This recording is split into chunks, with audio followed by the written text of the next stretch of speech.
자, 그러면 교재 18페이지 중개대상물을 보겠습니다. 이 중개대상물은요, 개별적으로 지금 토지가 뭐고 건물이 뭐고 정착물이 뭔지, 그 다음에 임목이 뭐고 공장재단, 광업재단이 뭔지 개념을 파악을 해야 되는데, 이 부분은 이번 순환 때 다루지 않고 중개대상물은 5가지만 있다는 거 짚고만 가겠습니다. 그래서 일단 중개대상물의 범위는 우리 법 제3조에 규정하거든요. 그래서 우리가 지금 법을 공부하고 있기 때문에 법조문을 읽는 방식을 잠깐 참고로 말씀드립니다. 처음 법을 접하는 분들이 계시니까. 법에는 제 몇 조라는 게 있죠. 그래서 법 제3조라고 돼 있죠. 지금 이렇게 돼 있고요. 그래서 우리는 법 조문 체계가 조, 항, 호, 목의 체계를 취하고 있어요. 조, 항, 호, 목 이렇게 돼 있습니다. 그러면 이게 제3조지 않습니까? 제3조 이렇게 해갖고 항은 아라비아 숫자 동그라미로 표시해요. 그래갖고 1, 2, 3 이런 식으로 표현합니다. 그러니까 아라비아 숫자가 동그라미 쳐져 있는 걸 항이라고 읽어요. 그 다음에 요 2항에서 좀 더 세부적인 내용을 정하고 싶잖아요. 그러면 여기서 아라비아 숫자로 1, 2, 3 이런 식으로 표현해요. 이걸 호라고 읽어요. 아라비아 숫자로 써 있으면. 그 다음에 요 3호 밑에 좀 더 세부적인 걸 더 정하고 싶잖아요. 그럼 이번엔 가, 나, 다, 라 이렇게 표현해요. 이걸 목이라고 읽어요. 그러니까 우리가 법을 공부하니까 조문을 읽는 방식은 일단 상식적으로 참고해 두세요. 우린 조항호 목이다. 그래서 예를 들어서 여기 다목을 읽잖아요. 어떻게 읽냐면 여기 호까지는 제자를 다 붙여요. 제3조, 제2항, 제3호, 다목 이렇게 읽어요. 뭐 중요한 건 아닌데 조항호목이다. 근데 우리 법 제3조를 보면요. 중개대상물은 다음 각 호와 같다 그랬죠. 바로 아라비아 숫자로 갔어요. 이거 항이 빠져있지 이거는. 그러니까 아라비아 숫자니까 호를 읽어요. 이게 다음 각 호와 같다. 그래갖고 1호 토지, 2호 건축물, 그 밖에 토지 정착물, 3호 대통령령이 정하는 재산권 및 물건 그랬는데 대통령령을 시행령이라고 부른다고 그랬죠. 그러니까 우리 법 공인중개사법 시행령 제2조에서 법 제3조 제3호의 규정에 의한 중개사물은 다음 각호와 같다 그래갖고 2가지가 더 있어요. 임목에 관한 법률에 따른 임목, 공장재단 및 광업재단 이게 있습니다. 이게 소위 법정 중개대상물 5가지가 이거예요. 그래서 중개대상물 그러면 이 5가지 얘기합니다. 토지, 건물, 임목, 공장재단, 광업재단이다. 그러면 토지, 건물이 뭔지는 알고 임목 참고로 말씀드립니다. 임목은 한자로 쓰면 이렇게 쓰거든요. 설립자의 나무목자예요. 일본식 표현인데 이게 임목은요. 등기한 수목의 집단을 얘기해요. 나무에 대고 등기해놨다는 얘기 처음 들어봤죠? 나무 등기할 수 있어요. 그래갖고 왜 그러냐면 저당 잡으려고. 나무에 대고 저당 잡기 위해서. 이게 바로 등기한 수목 집단이 바로 임목이에요. 이거고. 그 다음에 공장재단이 뭐냐면 공장을 운영하기 위한 재설비를 하나로 묶어 등기하는 거예요. 광업재단은 광물을 채굴하기 위한 재설비를 하나로 묶어 등기한 겁니다. 이게 왜 등기를 허용했냐면요. 이런 거예요. 예를 들어서 이게 공장이거든요. 공장 부지예요. 여기 건물도 있고 기계들도 있고 전선들도 있고 전봇대도 있고요. 공장에 크레인들 왔다 갔다 선로도 있거든요. 그 다음에 이 공장에 산업재산권이 있어요.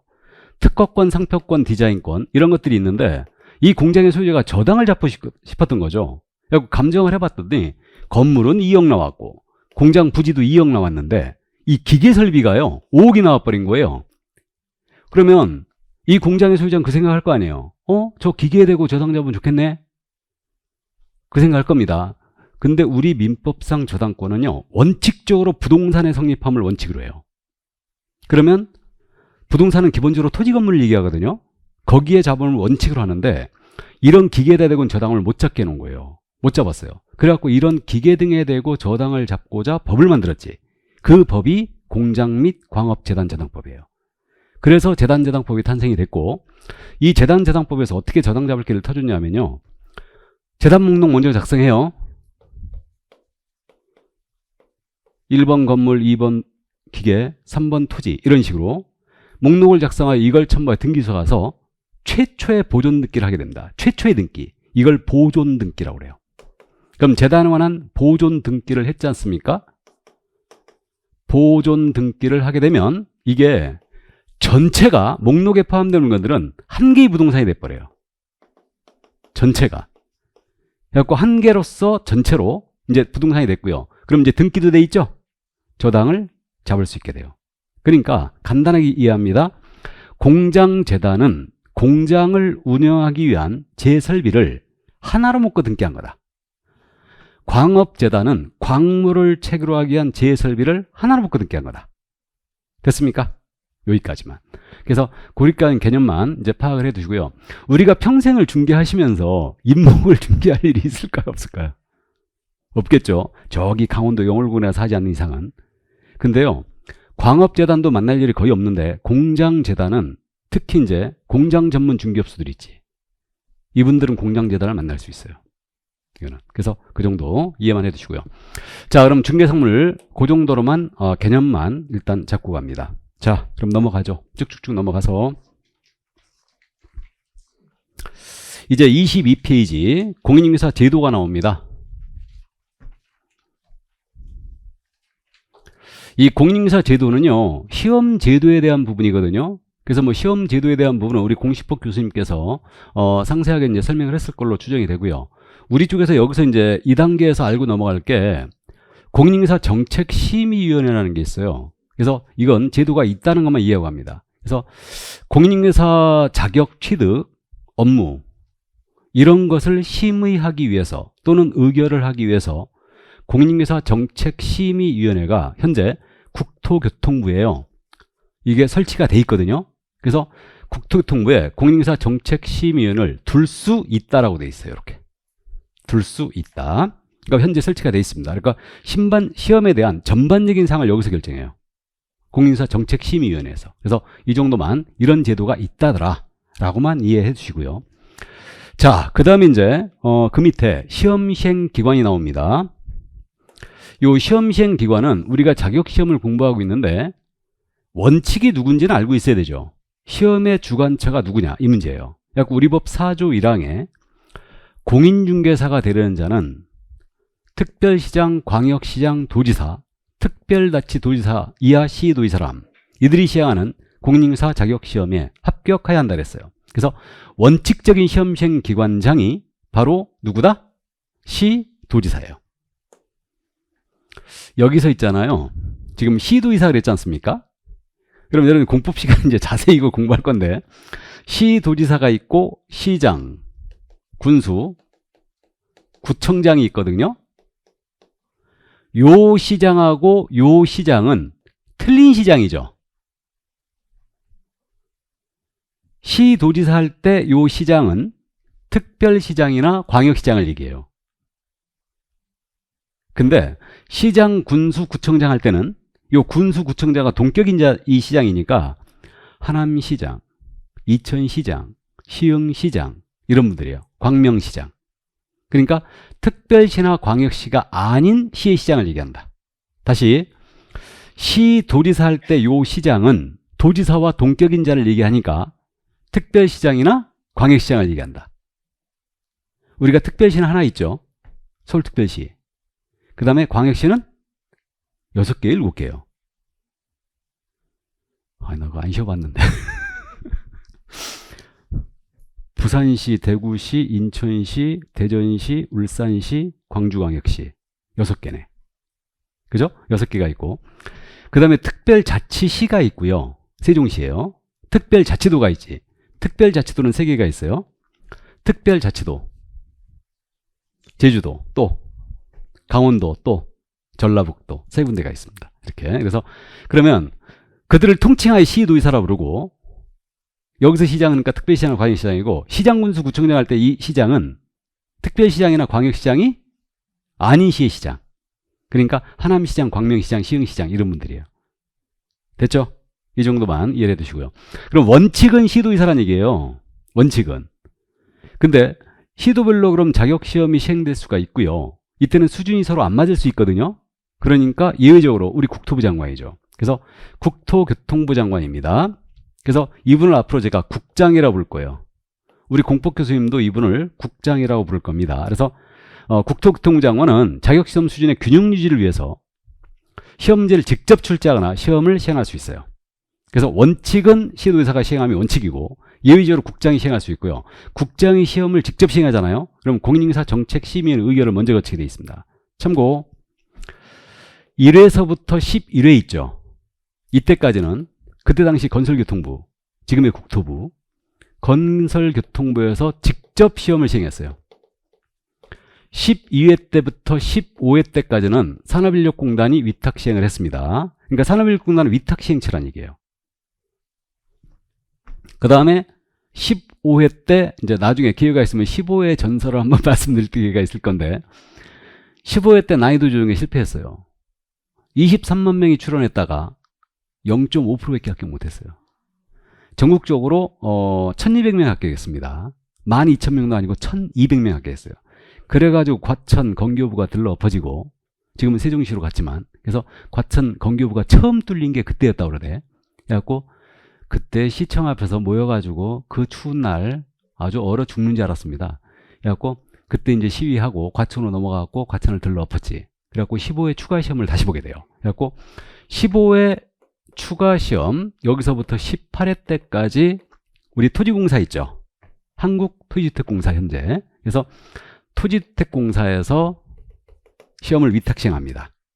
이게 이때 문제가 가장 정교했고 킬러 문제가 없었어요. 이때 가장 정교했어요. 문제가.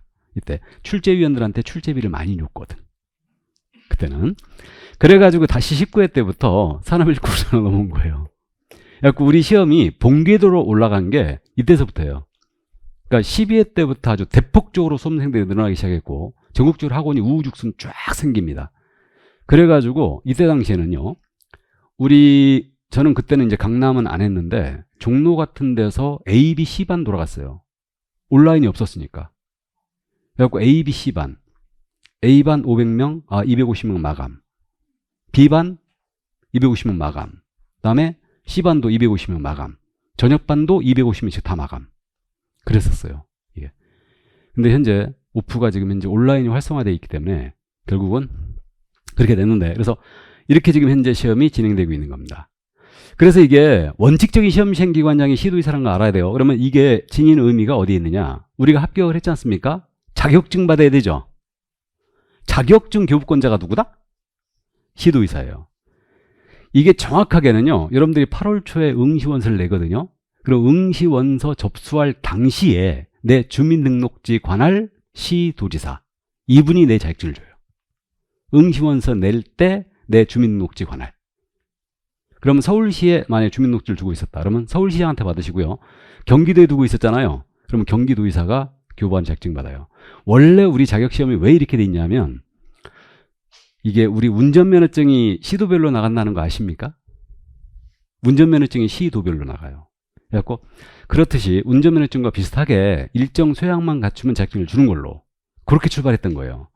근데 지금 있잖아요. 운전면허증하고 우리 자격증을 이거 비교하는 것 자체가 불쾌한 거죠? 우린 거의 고시화돼 있어요, 이거. 그러니까 실무에서도요. 명함을 딱 줄 때 공인중개사 써 있잖아요. 공인중개사 실장 한민우 이렇게 써 있는 거예요. 그러면 손님들이 다시 봐요. 공인중개사예요? 그리고 개 무시를 안 합니다. 자격증이 없으면 손님이 은근히 무시해. 은근히 무시합니다. 이게. 그래갖고 이 자리에 뭐 지금 실무하다 오신 분도 계실지 모르겠는데 은근히 무시당했고 기분 나빠갖고 나오는 거야. 나 자격증 따겠다고. 이게. 자, 그래서 어쨌든 현재 이렇게 돼 있다는 거 이해를 해 두시고요. 자, 그럼 넘어갑니다. 지금 산업인력공단은 위탁시행처일 뿐이에요. 그 다음에 응시 결격 가볍게 참고만 하고 가죠. 이 응시 결격은요. 지금 현재 우리 시험은요. 2명을 제외하고는 다 볼 수 있어요. 그럼 두 명이 누구냐 하면 먼저 공인중개사 자격 취소당했어요. 자격증 빌려줬다 걸렸거든요. 그럼 자격 취소당합니다. 그러면 자격을 취소당하면 이분은 3년간 응시를 못 해버려요. 우리 운전면허 취소당했거든요. 몇 년간 응시 못해요? 1년. 정지 중 운전했다가 면허 취소했잖아요. 그럼 그때는 2년 못 봅니다. 그래서 어쨌든 1년 못 보는데 우리는 몇 년? 3년간 응시를 못 해버려요. 그래야 또 하나, 시험 보다가 컨닝하다 걸렸죠. 이분이 누구? 부정행위자지. 우리 시험 부정행위자는 5년간 응시를 못 합니다. 그래서 이 두 분을 제외하고는 전부 다 시험을 볼 수 있어요. 그러면요, 우리 민법 시간에 이제 들어봤을 것 같은데, 미성년자 만 몇 세 미만이에요? 19세 미만이죠. 이분 응시할 수 있다 없다? 시험 응시할 수 있어요. 국적이 외국인이거든요. 응시할 수 있다 없다? 있다. 그러니까 우리 시험은요, 성별, 연령, 학력, 국적에 불문하고 이 두 명을 제외하고는 다 볼 수 있어요. 전문 자격증이니까. 그럼 전과 사실이 있습니다. 시험 볼 수 있어요 없어요? 있죠. 전과 사실이 있더라도 시험 보는데 아무 지장이 없습니다. 그래서 이 두 명만 제외하고 다 시험을 볼 수 있다. 그 정도만 이해를 해두시기 바랍니다. 거기까지. 자, 그 다음에 이제 시험의 시기, 방법, 시험의 일부 면제 이런 것들이 나오는데 그냥 넘어가겠습니다. 넘어가고, 다음에 시험 문제 출제 그 부분이 나와 있는데 이것도 그냥 넘어가겠습니다. 다음에 시험의 실시, 시험 공고, 이것도 그냥 넘어가는데, 우리 시험 공고 계략상 공고가 있고 세부상 공고가 있거든요. 근데 계략상 공고는 이제 시험의 일시와 방법을 공고해 주는데 우리 시험일 대충 알고 있죠. 내년 10월 25일 1, 2차를 동시 시행하는 걸로 토요일 날 그렇게 돼 있습니다. 일단 그렇게 될 거니까 우리 연말 되면 다 알아요. 왜 그러냐면 국토교통부에서 내년도 사업계획을 대통령한테 보고하거든요. 그럼 내년도 사업계획 보고사항에 우리 시험 일시가 들어가. 그래서 이제 윤곽이 드러날 겁니다. 곧. 자, 그 다음에 이제 응시수로 그때 내게 돼 있고요. 넘어갑니다. 합격자 결정 방법 또 말씀드렸어요. 이 합격자 결정에 대해서 있잖아요. 우리 지금 상대평가 상대평가 있을 수 있다고 그랬죠.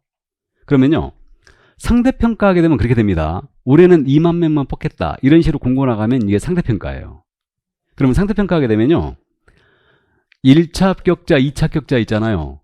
상식적으로 알아두시는데 상대평가를 하더라도 1차는 무조건 절대평가예요. 무조건. 그러니까 1차는 무조건 과락 없이 평균 60점 넘겨야 돼요. 상대평가 하더라도. 2차 시험에서만 상대평가하는 거예요. 그래서 2차 시험은 과락 없이 매 과목 40점 이상 득점자 중에서 고득점 순으로 합격자 결정할 때까지, 합격 인원을 달할 때까지 선발 인원을 뽑아냅니다. 이게 상대평가예요. 참고하세요. 1차는 어떻게 한다고요? 절대평가. 언제나 절대평가예요. 1차는. 소양 과목이기 때문에 그래요. 그래서 그 정도 참고하시고 넘어갑니다. 자격증 교부는 시도의사 간다는 거 알아봤어요. 그러니까 자격증 교부는 지금 26조가 하고 있는 거죠. 자격증 교부는 시도의사 가는 거고요. 합격자 공고 나오거든요. 이번 35회 시험은 27일 날 공고인가요? 27일 날 공고하는데 그 공고일로부터 한 달 내주게 돼 있어요. 한 달. 나중에 이제 이걸 기억하게 될 겁니다. 자격증 교부는 합격자 공고일로부터 1개월 내 교부한다. 이걸 기억하게 될 겁니다. 그래서 이제 시도의사가 교부예요. 그 정도. 물론 한 달 내 자격증 안 찾아가도요, 그 자격증 날아가는 거 아닙니다. 나중에 찾아오시면 돼요. 저도 몇 년 지나가지고 서울시청 다녀왔거든요. 자격증 필요해가지고. 그래갖고 이제 서울시청에 갔더니 그때 당시에는 전산화가 안 돼 있기 때문에 그 서울시청 별관 있죠. 거기서 자격증 받아왔는데 우리 담당 부서는 공간정보과예요. 우리 담당 부서는. 그래갖고 거기가 찾아오는데 그 철제 캐비넷 열어가지고 뽕뽕뽕 뚫린 그 전산용지 먼지 툭툭 털어가면서 거기서 명단을 쫙 찾더라고. 그래갖고 자격증 발급해 주대. 근데 지금은 전산화돼 있기 때문에 저는 자격증이 있는 것 같아요, 없는 것 같아요? 있는 것 같죠? 그러니까 자격증 얘기하겠죠? 내가 시험 보겠다고 원서 내잖아요? 그러면 바로 거절 떠요. 이미 합격자입니다 하고 딱 떠버려요. 근데 전에는 전산화가 안 돼 있어가지고 시험을 2번 받고 2번 자격증 취소한 사람도 있어요. 그런 사람도 있습니다. 뜯어봐야 돼. 자, 그래서 어쨌든 그 정도 이해하시고 넘어갑니다. 개설 등록으로 들어가는데 이 개설 등록에 대한 부분은 제가 영업 허가를 받는 거라고 그랬죠.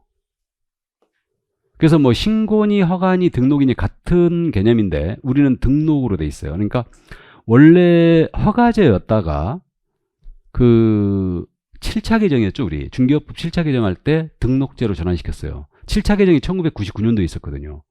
1999년도 기억나세요? IMF 시대였지. 97년도 12월 달에 IMF가 터졌어요. 그래갖고 97년 12월 달에 IMF 터지면서 우리 경제가 다운힐로 있었지. 그래갖고 경제 전반에 대한 규제를 풀게 됩니다. 그러면서 우리 중개업 허가제였던 것을 등록제로 전환시켜요. 지금 완화를 시켜준 거죠. 그래갖고 지금까지 이어져 내려오고 있는 겁니다.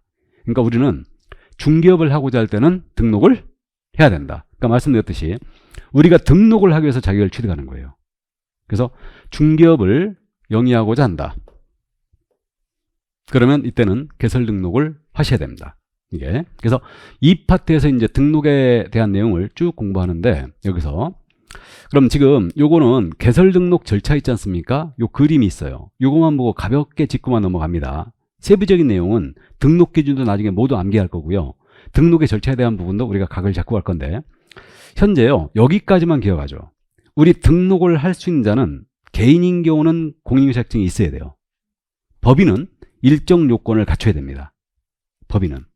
그렇게 되는데 그러니까 등록을 할 수 있는 자는 2명, 자연인과 자연인을 개인이라고 그래요. 법인만 등록할 수 있다. 이게. 그러면 자연인은요, 개인은 자격증이 없으면 절대 등록 못해요. 그래서 그렇게 되고요. 법인은 일정 요건을 갖춰야 된다. 이게. 그러면 이렇게 자격을 취득하고 사무소도 확보하고요. 그 다음에 교육을 받고 와야 돼요. 이게 실무교육이라고 부르거든요. 그래서 지금 현재 요 교육 시간을 늘리는 걸로 입법 예고돼 있어요. 그래갖고 지금 개정 작업하고 있는데 현재 교육 시간은요. 우리가 실무교육을 가서 그 28시간을 받고 오거든요. 근데 이거를 늘리겠다 지금 그러는 거예요. 늘리겠다. 실무교육 시간을. 그래갖고 4일 가서 교육받고 오는데 어쨌든 이걸 늘리겠다. 지금 그러고 있어요. 그래서 실무교육이라는 걸 받으셔야 돼요. 그럼 법인은 누가 교육을 받아야 되냐면 대표자하고 임원사원이 다 받아야 돼요. 이게 그렇게 돼서 이렇게 이제 등록 준비가 끝나요. 그러면 등록을 신청하지 않습니까? 그럼 등록 신청 어디 가서 하냐면요. 시장, 군수, 구청장이래요. 그러니까 중개사무소가 있는 시군 구청장한테 등록을 신청합니다. 이 자를 뭐라 부를 거냐면 등록관청이라 부를 거예요. 여기다 등록하니까. 그럼 이 얘기네요. 강남구에 사무소를 뒀어요. 그럼 등록관청 어디란 얘기예요? 강남구청장. 이렇게 돼요. 그 다음에 우리 고양시 일산 동구가 있죠. 나는 그런 거 모르겠다. 그럼 좋아요. 성남시에 분당구가 있죠. 그러면 성남시 분당구에 사무소를 뒀다면요. 이때는 그 구청장이 등록관청이에요. 우리는 구청장이 있으면 무조건 구청장이 등록관청입니다. 그래서 성남시처럼 특별시나 광역시가 아닌데 구를 둔 시들이 있어요. 이걸 공법 시간에 들어볼 거예요. 이걸 대도시로 공부할 건데 어쨌든 그런 시에 있어서는 구청장이 등록관청이에요. 무조건. 그래서 이제 참고하시고 그러면 시장, 군수, 구청장에게 중개사무소 등록을 신청해요. 자신의 주민등록지가 아니에요. 중개사무소입니다. 거기다 등록을 신청해요. 그러면 요건을 심사합니다. 결격이라는 것도 다 신원조에 들어가요. 전과가 있는가 전부 다 신원조에 하고요. 기준에 적합했잖아요. 그럼 등록을 통지해야 합니다. 등록 통지는 7일 내에 하게 돼 있어요. 신청한 날로부터 7일 이렇게. 그런 다음에 이제 보증이라는 걸 세웁니다. 그럼 보증이 뭐냐면 보증인을 그렇다고 세우는 거 아니에요.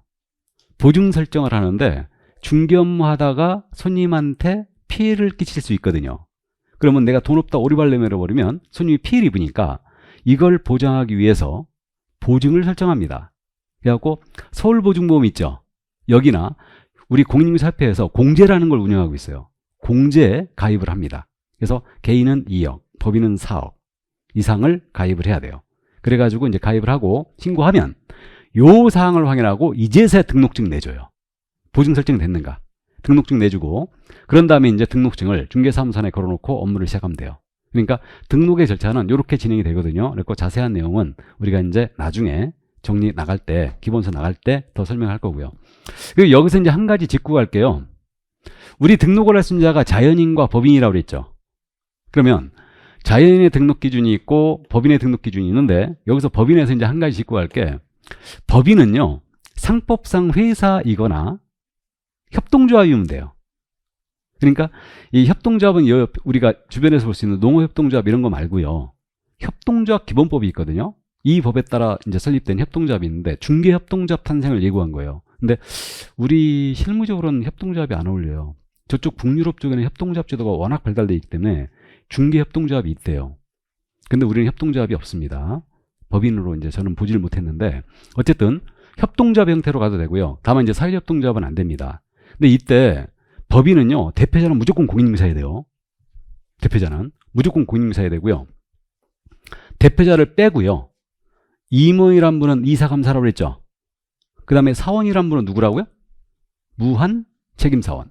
합산하면서 무한책임사원인데 요 무한책임사원 이들을 얘기하는 건데 이들이 이제 이사와 동격인 자예요. 이들은 모두 등기부에 등기되거든요. 무한책임사원들은. 이사들처럼. 그래갖고 이들의 3분의 1 이상 공인사해야 됩니다. 그러면 이 얘기죠. 임원사원 3명 중에 1명은 공인인사해야 된다. 그러면 자격증이 있는 임원사원은 소속공인사라는 얘기예요. 이해되시죠? 그러니까 거기까지만 참고해 두세요. 그러니까 요 정도만 참고를 해 두시기 바랍니다. 자세한 내용은 나중에 우리가 암기 들어갈 거예요. 근데 이거는 쉽게 기억해 보셔야 하셔야 다. 이런 것들은. 자, 그럼 이제 등록의 절차 요 정도로만 가볍게 참고하시고 나머지 이제 기타 설명이 쭉 돼 있는데 집에 가셔갖고 이거 열심히 읽어볼 필요 없다고 그래서 분명히 그랬습니다. 전 중개법은 읽어보지 마세요. 그냥 정 심심하시면 민법 읽어보세요. 이게 그래서 내용을 제가 쭉쭉 넘어가고 있는데 그냥 보실 필요 없다는 얘기예요. 이제 하셨던 분들은 한번 읽어볼 필요는 있는데 처음 하신 분들은 절대 그럴 필요 없습니다. 자, 그러면 이제 등록의 절차 모두 넘어가고요. 거기 지금 교재 32페이지 이중등록 금지 등이 나오죠. 여기서 등록의 실효는 넘어가고요. 무등록 중개업도 그냥 넘어갑니다. 등록 없이 중개업을 한 게 무등록 중개업이고요. 거기 이중등록 금지란 말 있죠. 그 밑에 이중소속 금지란 말 나와 있죠. 이건 알고 가야 돼요. 이중소속이 뭔지. 그럼 이중소속의 금지에 대해서 지금 말씀드리고 하는데 개념 정도만 파악하자 이거예요. 그 이중소속 금지가 이겁니다. 이게 중개사무소거든요. A, 개공이 있어요. 여기 소공갑이 있습니다. 그 다음에 중개보조원이 있어요. 그 다음에 이게 법인이었다면 임원 사원인분이 있죠. 중개업 종사자 전체죠. 개공 등인데 이분들은요 한 중개사무소에만 근무해야 돼요. 그럼 중개사무소 양다리 걸치는 거 안 된다는 얘기죠. 요게 이중소속 금지예요. 근데 이게 표현이 지금 어떻게 돼 있냐면요. 보시면 개업공인중개사, 소속공인중개사, 중개보조원, 임원사원 이하 개업공인중개사 등이람. 알아보시겠어요? 이게 개공 등이라고 그랬죠. 중개업에 종사한 자 전체. 개공 등은 다른 개업공사의 소속공사 중개보조원, 임원사원이 될 수 없다. 이게 이중소속 금지 규정이에요. 그래서 우리는 중개사무소에 근무하고 있으면 다른 중개사무소에 절대 양다리 걸치는 거 안 돼요. 다 금지시켰어요. 이거는. 자, 그래서 한 사무소에만 근무해라. 이게 바로 이중소속 금지입니다. 이걸 전에는 중개법 시에는 허용했거든요. 근데 전부 다 금지시켰어요. 왜 그러냐면 이 사무소에 사고 치고 이 사무소로 도망가고 이 사무소에 사고 치고 일로 도망가고 서로 책임을 떠넘기는 거야. 그래가지고 이거 안 되겠다 싶어갖고 의뢰인들 피해 방지를 해서 이중소속을 전면 금지했습니다. 그리고 우리가 지금 등록이 영업 허가라고 그랬는데 우리 식당 같은 거 잘 될 때는 여기 강남구의 식당이 잘 돼. 그러면 서초구에도 만들고 저기 종로구에도 만들고 그러지 않습니까? 근데 우린 그거 안 돼요. 전문 자격증이기 때문에 이중 등록 절대 금지예요. 내가 강남구에 등록을 했지 않습니까? 그러면 저기 종로구에 등록할 수 있어요, 없어요? 없어요. 그게 이중 등록 금지예요. 됐죠? 그 정도 이해하시고 한 중개사무소에만 근무해야 된다. 요게 이중소속 금지입니다. 그래서 그 정도만 이해하시고 개공이 이중소속가 걸리면요 등록 취소합니다. 등록 취소와 자격 취소는 별개의 문제예요. 자격 취소라는 것은 공인중개사 자격을 취소해버린 거예요. 그러면 10년 공부 도로와 및 탑을 내는 거죠. 그렇게 되는 거고, 등록 취소는 개설 등록을 취소해버리는 거예요. 이게. 그러니까 이중소에 걸리면 개공은 등록 취소예요. 그리고 1년 이하직 또는 1,000만 원의 벌금에 처하고, 우리 소속공사가 만약에 이중소가 걸렸잖아요. 소속공사는 자격 정지를 당할 수 있어요. 공인중개사 자격 정지 당할 수 있고요. 1-1로 처벌합니다. 1년 이하직 또는 1,000만 원의 벌금을 처하고, 중개보조인 양다리 걸터 걸리면 중개보조는 1년 이하직 또는 1,000만 원의 벌금이에요. 보조는 등록도 없고 자격도 없으니까. 그다음 이제 임원 사원이 양다리 걸치면 임원 사원에 따라서 이제 이자가 자격증이 있느냐 없느냐에 따라서 달라지죠. 이거는. 그래서 그 정도만 이해하시고요. 자, 그러면 이중소 금지 개념만 파악해 두시고, 그 다음에 넘어갑니다. 결격 사유가 나오는데, 이 결격 사유는요, 이걸 2년 동안이나 지금 출제 안 했어요. 원래 매번 출제하는 건데, 이번 35회 때도 또 안 냈는데, 이걸 결격 사유를 가볍게 물어보고 말았거든요, 이거. 근데 이 결격에 대해서는요, 어쨌든 결격이란 말이 자격이 안 된다는 뜻이죠. 그 얘기예요. 그러니까 여기에 걸리게 되면 중개업의 종사를 금지합니다. 우리 아까 시험을 못 보는 응시 결격이 있었죠. 시험을 못 보는 자몇 명? 2명뿐이에요. 근데 중개업의 종사를 못하는 게 바로 결격 사유라고 그래요. 그러니까 우리가 일반적으로 결격 그러면 이걸 얘기합니다. 그래서 결격 사유에 해당하는 자는 개설 등록은 물론 소속 공인중개사나 중개보조인이나 임원사원이 될 수 없어요. 결격 사유잖아요. 일단 거기까지만 기억해 두세요. 그러니까 자격이 안 된다는 거. 즉 중개업 종사를 금지하는 게 결격이다. 그래가지고 다음 페이지를 보시면 결격 사유자가 나오죠. 자, 가볍게 짚고만 갑니다. 이거는 이제 나중에 우리가 다 암기할 건데, 우리 미성년자 있죠. 결격입니다. 그러면 여기서 한번 감자 깨볼까요?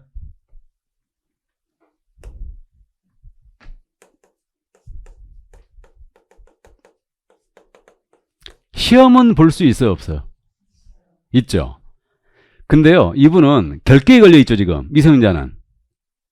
그러면 소속 공인중개사나 중개보조인이나 개업 공인중개사나 임원사원 될 수 있어요, 없어요? 없어요. 우리 법 태도가 짐작됩니까? 공인중개사법 태도가, 공인중개사의 자격증은요, 전문 자격증이니까 누구나 다 봐라 이거지. 그 2명만 제외하고. 대신 여기서 잡겠다 이 의지예요. 그러면 미성년인 상태에서 자격을 취득했어요. 야는 성년이 될 때까지 기다려라 이 얘기예요. 이해되시죠? 그 얘기입니다, 이거. 그래서 미성년자 자격을 취득할 수 있어요. 하지만 중개보조는 될 수 없습니다. 개공도 될 수 없어요. 수공도 될 수 없어요. 그럼 한번 해볼까? 미성년자는 공인중개사는 될 수 있지만 소속 공인중개사는 될 수 없다. OX. 오, 좋습니다. 아주 감이 좋으셔요. 이거 어려운 질문입니다. 공인중개사가 될 수 있다는 말은 시험을 볼 수 있다. 그러나 중개업 종사는 금지한다. 맞았어요. 맞는 질문이에요. 아주 어려운 질문이에요, 이거. 그래서 어쨌든 참고하시고 여기까지. 그래서 이제 결격은 바로 이렇게 대표적으로 미성년자, 피한장, 피성년육인인 파산자. 파산자도 결격입니다. 근데 개인회생은 아니에요. 그 다음에 수형자라고 지금 정리해놨는데, 요 수형자는요, 이른바 전과가 있는 자들. 전과가 있는 자는 언제나 안 되는 건 아니고요. 감옥 갔다 오셨잖아요. 그럼 3년은 지나야 돼요. 그래야 됩니다. 그래서 이 결격사유 규정이 이런 걸 보면은 그래서 있는 거예요. 개업공사의 신뢰도를 높이기 위한 제도거든요, 이거는. 신뢰도. 왜 그러냐면 생각해 보세요. 중개사무소 찾아갔더니요, 솜털이 보송보송한 미성년자가 앉아있어. 신뢰 가요, 안 가요? 안 가죠. 중개사무소 갔더니요, 사기전과 18범이야. 교도에서 나오자마자 앉아있습니다, 이거. 신뢰 가요, 안 가요? 안 갑니다. 그러니까 그들은 일정 기간 제한을 해버린 거죠. 이게 결격사예요. 그래서 이제 이런 내용들을 나중에 정확하게 짚고 넘어갈 겁니다. 그래서 그 정도만 이해를 해두시고요. 자, 그러면 결격사유가 그런 취지였다. 그 정도만 이해하시고 넘어갑니다. 이제 중개 업무 파트가 나오는데, 중개 업무 파트는 우리가 다음 주에 할까요? 오늘 너무 달리면 좀 그렇죠? 네, 그래서 이제 중개법은 그나마 이제 민법, 개론, 공법에 비해서 조금 여유가 있는 과목이고요. 이제 편안하게 오시면 돼요. 그래서 오늘은 일단 시작이니까 이 정도까지만 하겠습니다. 그래서 이 정도만 하고 아마도 뭐 앉아 계시기도 지금 힘들 건데 이제 적응이 되셔야 됩니다. 그래서 한 3주 정도 되면 적응이 되실 거니까 큰 걱정 마시고 여러분들 뵙게 돼서 반가웠고요. 저는 다음 주에 건강한 모습으로 뵙겠습니다. 수고하셨습니다.